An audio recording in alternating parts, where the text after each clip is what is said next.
Kita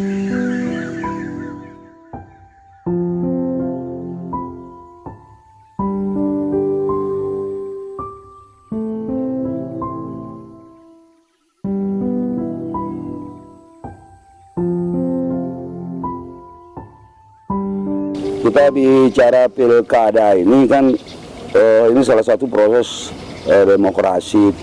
Nah, proses demokrasi di mana secara politis kita melakukan seleksi kepemimpinan. Artinya seleksi kepemimpinan itu bagaimana kita masyarakat Kabupaten Sumbawa ini bisa memilih dari sekian banyak calon pemimpin yang muncul sekarang ini mengikuti kontestasi pilkada ini, bagaimana memilih yang terbaik secara objektif.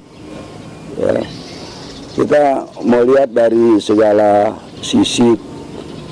Nah, oleh karena itu dalam pilkada Sumbawa ini, sebelum kita berbicara kira-kira siapa ya di antara 5 sekarang yang sudah resmi mendaftar dan diterima oleh KPU, makanya ada baiknya kita pertama-tama melihat kondisi Kabupaten Sumbawa ini secara keseluruhan. Kalau kita lihat Kabupaten Sumbawa ini kan luasnya hampir 7.000 km persegi, panjang pantainya hampir 1.000 km. Kabupaten Sumbawa. Sebenarnya Kabupaten Sumbawa ini punya potensi yang cukup bagus, cukup potensi pariwisata, potensi pertanian, jagung misalnya salah satu, potensi-potensi di bidang peternakan dan lain-lain. Nah, lalu kita kemudian melihat potensi kondisi geografis Kabupaten Sumbawa ini kan. Ada wilayah-wilayah, ya selain wilayahnya luas, ada wilayah-wilayah yang jangkauannya cukup jauh. Ya, misalnya Kecamatan Batu Lanti, ada Desa Batu Rotok, Tangkam Pulit di atas, kemudian Kecamatan Orong Telu, Kecamatan Lunyuk, lalu Kecamatan Ropang. Nah, karena itu dalam rangka memilih pemimpin yang kita berharap kepada masyarakat Sumbawa ini agar mereka benar-benar selektif memilih orang yang mampu nanti ya, mampu nanti bukan saja sekedar menjadi bupati ya, tapi menjadi pemimpin, menjadi orang tua masyarakat di Kabupaten Sumbawa ini. Mengerti persoalan masyarakat, mengerti kondisi wilayah, menguasai kondisi-kondisi wilayah, sehingga nanti mereka benar-benar bisa membawa Kabupaten Sumbawa dengan segala kelebihan dan kekurangannya itu menjadi sebuah kabupaten yang bukan sekedar setara, sejajar dengan kabupaten-kabupaten yang lain, tapi bisa menjadi kabupaten yang lebih maju, bahkan lebih baik dari kabupaten-kabupaten lain. Nah, karena itu kita butuh pemimpin yang selain memiliki kemampuan atau intelektualitasnya, kecerdasan intelektual, tetapi juga kecerdasan sosial yang mengerti persoalan sosial kemasyarakatan, juga sekaligus memiliki kecerdasan spiritual. Ya, Imam Hambali itu mengatakan kalau kita hanya punya satu doa yang makbul yang bisa diterima oleh Allah Subhanahu wa taala, maka kita berdoa untuk mendapatkan pemimpin yang adil, yang amanah. Wah, ini penting juga. Ya, pemimpin yang amanah ini amat penting karena mereka dipilih bukan untuk duduk saja di kantor, bukan untuk menikmati jabatannya, tapi bagaimana menggunakan jabatan itu untuk membangun daerah ini, untuk mensejahterakan masyarakat. Daerah ini menjadi daerah yang tentram, daerah yang aman, daerah yang makmur ke depan. Nah, karena itu sekali lagi kita berharap masyarakat benar-benar selektif nanti untuk memilih yang benar-benar memenuhi harapan antara lain seperti yang tadi saya katakan di atas. Nah, oleh karena itu, kalau saya ditanya kira-kira siapa di antara 5 pasang calon ini sekarang, nah tentu kita harus membandingkan calon itu antara calon yang satu dengan calon yang lain. Cobalah masyarakat membandingkan. Saya tidak akan menyebutkan satu persatu karena nanti bisa salah persepsi, salah menerima masyarakat. Tapi dari hasil diskusi panjang kami, dari hasil pengamatan, lalu mau lihat ya secara faktual sekarang ini, ya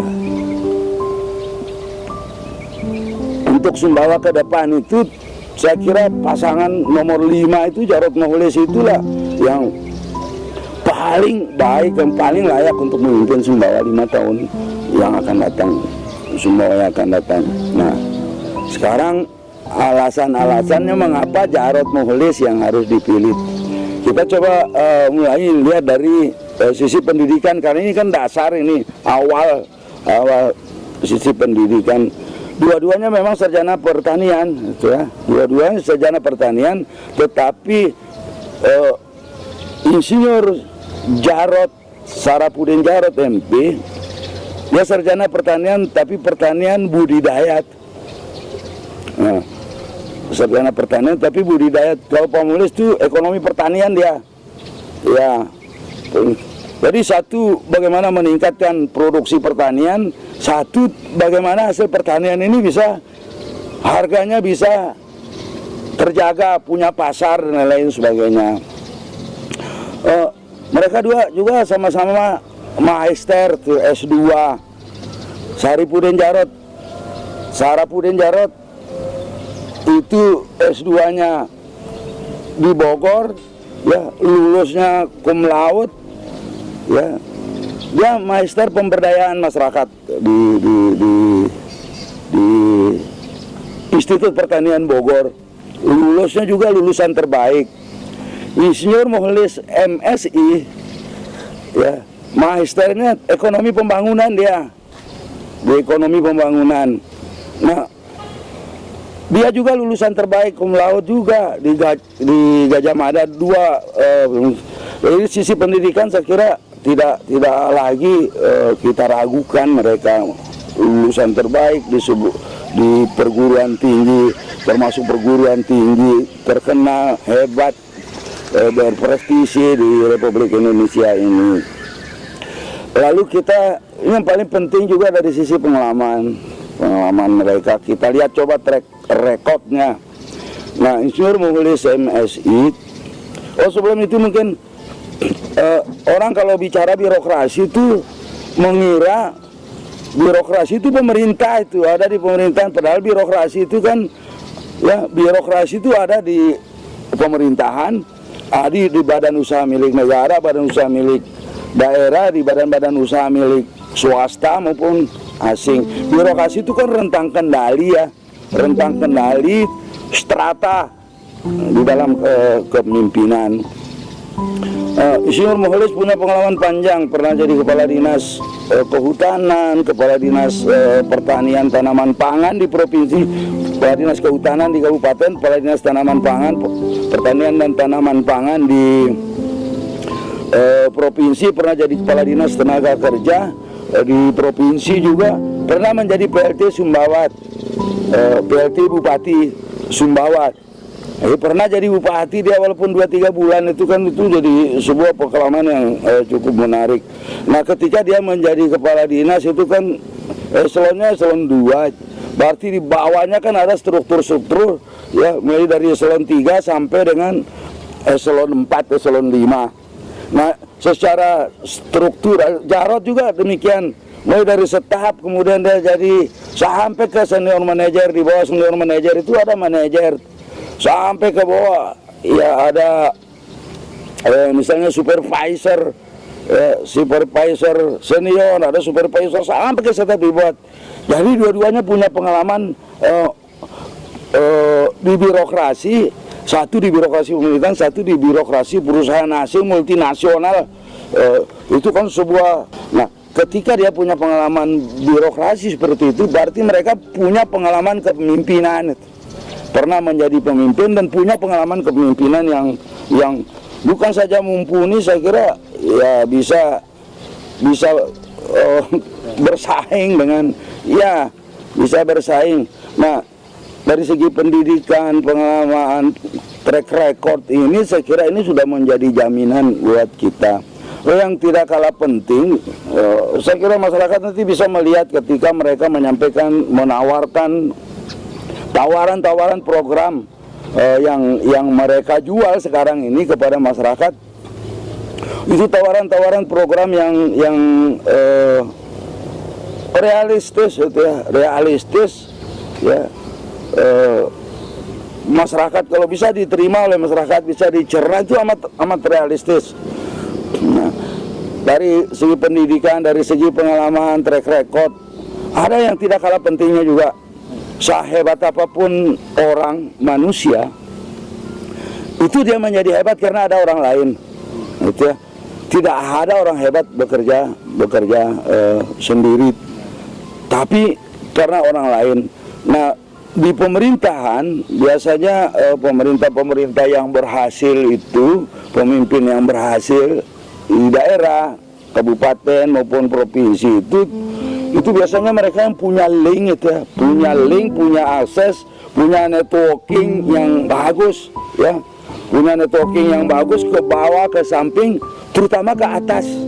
Apalagi jika dilihat daerah kita ini kan masih amat bergantung kepada pusat. APBD-nya 1,6, ya, baru sekitar 30%, ya, mungkin sampai 35% yang bisa digunakan untuk pembangunan. Sebagian besar itu kan uang-uang yang habis itu biaya operasional, beli bensin dan lain-lain sebagainya, beli alat tulis, menulis dan lain-lain yang sifatnya seperti yang habis pakai, bisa digunakan untuk memberdayakan masyarakat, membangun daerah ini. Karena itu dia harus mencari, harus ada uang yang datang dari APBD 1, dari APBN, dari APBN juga itu amat terbatas. Karena itu mereka harus punya akses, punya link, itu ya, punya network walking ke atas. Mereka ini saya kira barangkali satu-satunya kalau dibandingkan dengan yang lain yang punya akses jauh lebih luas, ya. Insinyur Mukhlis misalnya pernah jadi kepala dinas tenaga kerja, ya, pernah jadi kepala dinas tenaga kerja. Dalam rangka dia mengurus tenaga kerja Indonesia, TKI, itu dia pernah ke Dubai, dia pernah ke Arab Saudi, ke Madinah, ke Mekah melihat tenaga kerja. Ya mungkin sepintas hanya pergi lihat, oh enggak, saya kira dia bisa melihat juga bagaimana mengelola tenaga kerja misalnya di sana. Itu nanti menjadi salah satu bekal dia juga dalam bagaimana mengelola anak-anak kita yang ada di sini yang belum punya pekerjaan dan lain sebagainya. Misalnya ada tawaran-tawaran dari pemerintah Dubai sekarang ini perawat misalnya, tapi kan mereka mesti punya keterampilan paling tidak dari sisi bahasa Inggris. Nah, dua-dua mereka ini juga bahasa Inggris ini. Nah, bekal, ya. Saya bilang ke mereka, bisa enggak Anda buat kampung pari di sini? Kalau orang belajar bahasa Inggris kan datang ke pari di Malang, di Jawa Timur itu, ya, di Kediri, di Kabupaten Kediri. Buat, kira kalian punya modal, buat saja bikin kampung pari di Sumbawa. Itu ternyata menjadi salah satu misalnya program mereka. Nah, kaitan dengan tenaga kerja. Lalu LLK kita ini kan masih lokal latihan kerja, bisa ditingkatkan. Kalau bisa ditingkatkan lagi, zaman saya dulu sudah kita usulkan menjadi BLK, Balai Latihan Kerja, agar statusnya lebih besar, bisa mendapat bantuan bukan saja dari APBN, tetapi juga bahkan dari lembaga-lembaga lain, dari swasta, perusahaan asing dan lain sebagainya. Nah, Mukhlis punya akses karena pernah lama di pemerintahan. Jarod juga punya akses jauh, bahkan sampai keluar. Newmont itu kan modalnya itu dulu kan dari Jepang dan Amerika. Ya, pernah ke Jepang, pernah ke Amerika, saya kira modal. Karena dia punya akses itu. Nah, dan ini penting itu ya. Dalam rangka mereka berusaha membangun semua ini cari duit ya. Kalau saya bilang jadi bupati ini kan seperti pengemis ya, kalau hanya tidur datang Jakarta rapat sudah itu ngaso di hotel dan dapat apa-apa. Seperti pengemis keluar pintu masuk pintu di Jakarta mencari apa? Mencari pintu di mana ada duit. Nah, itu dari sisi pemerintah. Di luar itu ya mereka juga harus punya akses itu ke pengusaha ya, pengusaha nasional, pengusaha asing dan lain sebagainya, dan mereka bisa mengajak mereka ke sini. Kalau selama ini kita memang masih kan ibarat jagung itu ya, jagung itu kan kita yang cari pembeli, sekarang ini jagung itu yang cari tempat bawa ke pabrik. Kalau bisa pembelinya yang datang ke sini buat jagung itu paling tidak dari jadang setengah jadi, apalagi kalau bisa jadi barang jadi, misalnya pabrik pakan. Nah, itu termasuk juga salah satu dari program mereka. Nah, kalau bisa industri-industri agro ini saja bisa mereka realisir. Ini kan ada Arifin Panigoro, ada Prabowo yang juga latar belakang orang tua keluarganya kan pengusaha juga gitu. Itu mereka juga udah jamin juga ini pasangan ini kalau menang untuk membantu serius agar Sumbawa ini, apalagi Arifin Panigoro bukan saja sebagai pimpinannya Jarot itu, tapi dia juga kan cari duit di NTB ini, di Sumbawa ini juga. Nah, itu sudah. Nah, itu jaminan akses. Nah, jadi tadi ada pendidikan, track record, lalu ya kemampuan fisik dan lain-lain sebagainya, kemudian akses. Nah, ini penting. Nah, oleh karena itu alasan-alasan mengapa kita harus memilih Jarod Muhlis. Nah, yang paling penting saya kira program yang mereka tawarkan sekarang ini ya, program yang mereka tawarkan sekarang ini. Nah, kalau kita baca misalnya, sebelum saya nanti bicara sedikit tentang program-program yang mereka tawarkan, di banyak negara, bahkan ada juga bupati-bupati yang latar belakangnya entrepreneurship itu ya. Pemerintahan yang hebat sekarang ini pemerintahan yang dikelola seperti wirausaha ya, seperti perusahaan. Nah, ini kombinasi dua pengalaman birokrasi ini, jika mereka padu dan insya Allah mudah-mudahan amanah, nanti saya kira nggak ada di calon yang lain. Nanti coba lihat saja track record pengalaman calon yang lain. Ini dua latar belakang, satu punya latar belakang pengalaman panjang di birokrasi pemerintahan, satu punya pengalaman panjang di birokrasi perusahaan multinasional lagi ya, dan itu asing. Nah, saya kira dua pengalaman birokrasi ini jika dipadukan itu menjadi sebuah kekuatan yang nanti bisa menggerakkan lokomotif pembangunan Sumbawanya menjadi jauh lebih akseleratif, jauh lebih cepat, jauh lebih baik, sehingga tagline, jargon yang mereka tawarkan sekarang ini Sumbawa Maju, saya kira itu bukan sekedar angan-angan, tapi itu bisa menjadi kenyataan. Nah, oleh karena itu ya masyarakat Sumbawa ini ya, kita berharap memilih pasangan ini kalau menginginkan Kabupaten Sumbawa ini jauh lebih baik dari sekarang. Nah, lalu yang paling penting juga, kalau saya ditanya mengapa harus kita memilih Sumbawa, saya ingin katakan Sumbawa sekarang ini kan stagnan, jalan di tempat, dan ada kecenderungan terjadi penurunan di beberapa sektor. APBD-nya misalnya dulu saya tinggalkan tahun 2000, awal 2016 itu APBD-nya 1,6. Sekarang juga sebanyak itu 1,6 sekian ya, nggak sampai 1,7 APBD. DAK itu melorot jauh, turun. Nah, angka kemiskinan misalnya dulu di zaman saya itu pertumbuhan ekonomi di zaman saya itu berada di atas rata-rata nasional sampai 7,4%. Sekarang ini 4,01% pertumbuhan ekonomi kita. Stagnan dia, bahkan turun. Karena itu sebenarnya kalau saya ditanya, memang pemimpin dan kepemimpinan Sumbawa sekarang ini harus diganti. Diganti dengan siapa? Diganti dengan pemimpin yang visioner, pemimpin yang punya pandangan jauh ke depan, mengerti, bisa memprediksi persoalan-persoalan, bisa memahami persoalan-persoalan masyarakat, sehingga mereka juga bisa menentukan kebijakan-kebijakan nanti yang bisa menyelesaikan persoalan-persoalan yang dihadapi oleh masyarakat. Kalau ada alasan corona, ya corona ini kan baru 3-4 bulan ini, tahun sebelumnya sebelum corona. Banyak ya kalau kita bicara, ini bukan memfitnah orang, ya ini fakta misalnya kejadian. Melihat mereka bangun, kan jargon yang mereka tahu, kita bangun pasar barang bara menjadi pasar modern. Tapi kan membangun sesuatu itu harus juga sesuai dengan karakter masyarakat. Itu salah satunya. Contoh pasar barang bara itu kan dia tiru seperti yang ada di Arab Saudi, seperti yang ada di Mekah. Itu tidak sesuai dengan karakter masyarakat kita. Coba suruh masyarakat, ya maaf, kalau mereka jual jeruk, jual anggur, jual anu berdekatan seperti di Mekah, dengan kondisi itu dia buat petak-petak, kotak-kotak itu bisa-bisa kalau ndak anu, ya dia tarik barang temannya itu kan. Itu nggak sesuai dengan, bangun juga perlu sesuai dengan karakter masyarakat.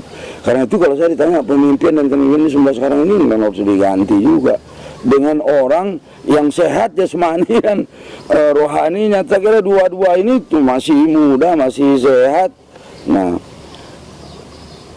lalu yang keempat dan ini yang terakhir saya kira ingin saya sampaikan, bukakan di atas tadi yang paling penting tawaran-tawaran program yang mereka akan tawarkan. Misalnya bagaimana mencoba berjuang agar ada nanti industri yang sifatnya agroindustri pertanian. Nah, lalu kemudian bagaimana membangun, mendidik tenaga kerja kita ini kan. Oh ya, sebelum sampai ke sana, angka kemiskinan ya, angka kemiskinan sekarang ini cenderung meningkat itu lah. Ada sekitar 35% orang miskin yang juga cenderung menjadi miskin, itu ya. Yang belum miskin itu ya, sekitar 35%, itu ekuivalen dengan 100.000 lebih. Masyarakat Sumbawa ini sekarang, ini fakta yang ada. Karena itu pemimpin Sumbawa itu nanti pemimpin Sumbawa itu harus diganti sekarang, karena mereka nggak mampu memenuhi harapan masyarakat yang memilih mereka sekarang. Nah, menghadapi persoalan-persoalan seperti meningkatnya angka kemiskinan, lalu kemudian anggaran-anggaran kita, kemampuan APBD kita yang kecil, bagaimana mendapatkan tambahan dan lain-lain sebagainya, maka pasangan yang saya kira terbaik, yang paling ideal kita pilih ini pasangan Jarod Mukhlis, pasangan nomor urut 5. Oleh karena itu saya berharap kepada masyarakat Kabupaten Sumbawa ini, mari kita kompak jika kita ingin membangun Sumbawa menjadi lebih baik, ya, menjadi Sumbawa yang maju itu, maka kita memilih pasangan nomor 5, nomor urut 5, pasangan Jarod Mukhlis.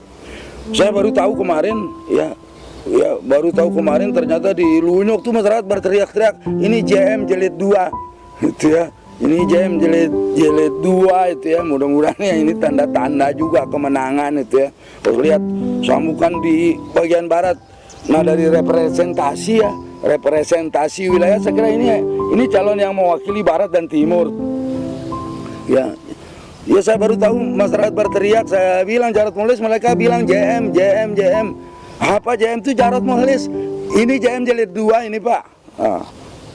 Ini luar biasa. Misalnya mereka nomor urut 5, ya, kita bicara salat 5 waktu, Pancasila 5 waktu, ternyata kita cek ya, Jarod itu, Pak Mukhlis itu lahir tanggal 5, Jarod lahir bulan 5, Jarod itu anaknya 5, Mukhlis anaknya, ya mungkin ini hal-hal yang tahayul ya, tapi bisa jadi juga mudah-mudahan ini pertanda-pertanda awal yang baik, wah, selain mereka menang, tetapi juga baik bagi masyarakat, bahwa mereka ini nanti benar-benar bisa menjadi pemimpin yang benar-benar adil dan amanah seperti yang saya sebutkan di atas tadi.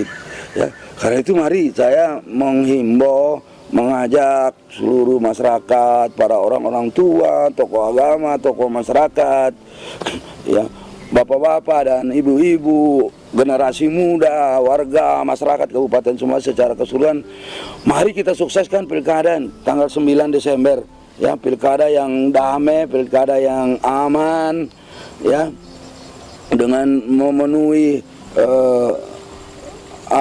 memberikan suara kita kepada siapa.